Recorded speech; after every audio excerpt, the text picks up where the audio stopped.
Now, welcome back, ladies and gentlemen, to my another political episode for today, and thank you so much for watching this video. I'm just requesting you to please subscribe if you are currently watching and you haven't subscribed to my channel.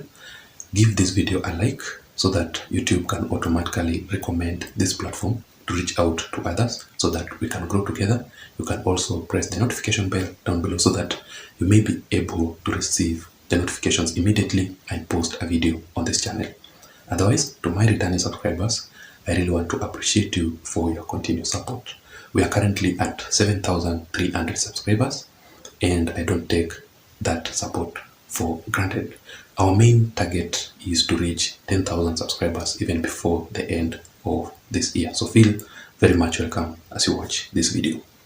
So yesterday, the United Nations, together with the International Human Rights Law, wrote a letter to President William Ruto calling for the immediate arrest of Raila and the Azimio La Umoja Alliance leaders. So even before I go straight to read for you the details of that letter, according to the intelligence report that was released yesterday, it exposed three important issues. First of all, the former head of state, Uhuru Muigai Kenyatta, was caught red-handed funding directly Raila Odinga's demonstration that he has been conducting each and every time. And the main reasons as to why the former head of state, Uhuru Kenyatta, is still involved in Raila Odinga's demonstration, it is because of two things. Number one, it is because of the humiliation on how William Ruto emerged to become the president of the Republic of Kenya. So he's still bitter at that, and because of revenge mission. According to the intelligence report, Uhuru Kenyatta is still bitter because of, and is on a revenge mission simply because of the Jubilee Party, the wrangles that has been going on. Currently, Uhuru Kenyatta does not have a political party. He's been kicked out of the Jubilee Party.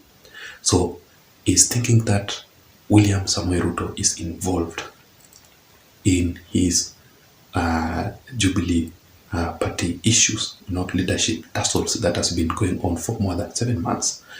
So that is the first reason. The second exposure by the intelligence reports is that Raila Odinga, in fact, it exposed Raila Odinga's main reasons as to why he is currently demonstrating. Raila Odinga is on another mission. He's not demonstrating simply because he wants the Finance Act to be repealed, just like what he has been claiming each and every time. Raila Odinga is not demonstrating simply because of the high cost of living. What Raila Odinga and Uhuru Kenyatta are currently doing is what we call the economic sabotage.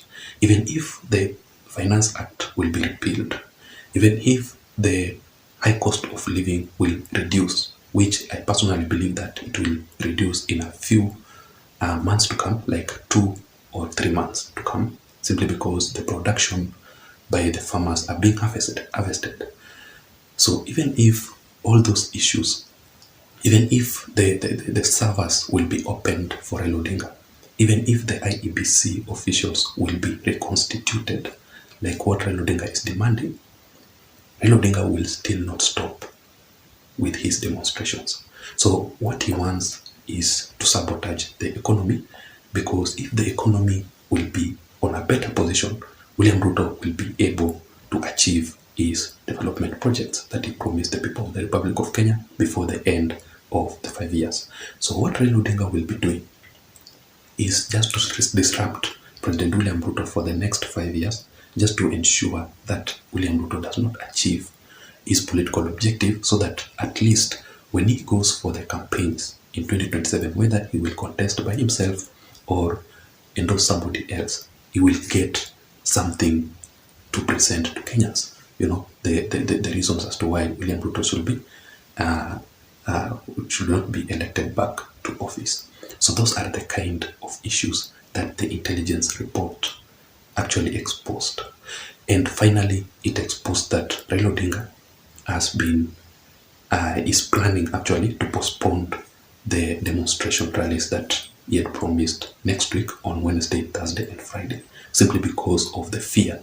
I want you to remember that William Ruto was talking recently, and he promised that these demonstrations that Raila Odinga is planning will not happen at all. And people are thinking that it's a joke, that William Ruto is just talking. William Ruto is actually the president and the commander-in-chief. And everything that he's saying is not a joke, and especially when it comes to these demonstrations. So people must be warned. This time round is not going to be as business as usual. So basically here, Raila Odinga has been calling some secret meetings, trying to come out with something that is an excuse to actually postpone the coming demonstrations next week on Wednesday, Thursday, and Friday. So let me just read for you this letter from the International United Nations and the International Human Rights Law. It says that we are regretting and decrying the unfortunate loss of lives and injuries, the reckless mobilization of lawless gangs to loot, destroy property, disrupt business, deprive many of means of livelihood, and create an environment of disorder must receive equal condemnation, and we call upon the legal framework to arrest the leaders. And also the United Nations, if I go straight now, that letter is too big, and it's simply because of time, I cannot be able to reach everything, but I've just picked some important issues there. That is some part of that letter. And when you read ahead, it calls upon also the police to protect the demonstrators who are demonstrating peacefully, because it's their right to demonstrate. And this letter, ladies and gentlemen, it has exposed two major issues.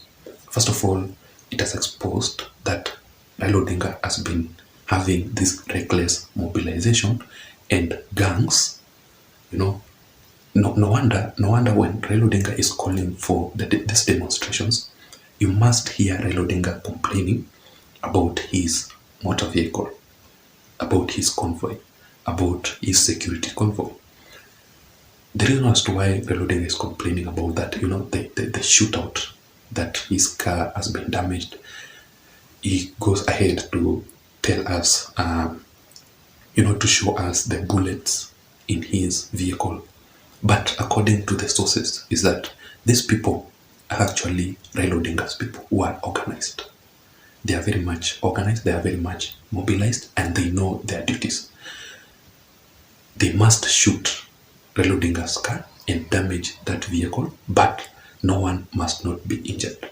So that is the exposure. And secondly, these gangs, their main reason or their main aim during this demonstration is to loot. That is why you have been seeing people's businesses being looted. These are not demonstrators. Demonstrators are the ones who demonstrate peacefully. But when you see the people's business, I saw Quickmart here in, if you know a place called Kangemi, here, that Quickmart around that place, which was looted. There are various supermarkets which are being looted. So it is to loot, to destroy property. You saw recently in the Nairobi expressway, how things were being destroyed there, how vehicles are being burned, are being torched out. So those are the kind of reasons of this Raila Odinga's mobilization gang. These are the people who are mobilized by Raila Odinga himself to conduct these activities and also disrupt businesses. That is why you cannot see somebody opening any business. All businesses are being closed. Deprive many of means of livelihood and create an environment of disorder. So those are the kind of issues that the United Nations is bringing out, and the reasons as to why Raila Odinga must be arrested. That is it, ladies and gentlemen. That was my analysis for today. That is also my update, my political update. What can you say about Raila Odinga's demonstrations? Do you support these demonstrations that Raila Odinga has been conducting all along? And what can you say about William Ruto's way of countering Raila Odinga and his demonstrations? Do you think that William Ruto is actually on the right track? What can you say about the livelihoods that are being lost, the lives that are being lost, and no one actually cares about them?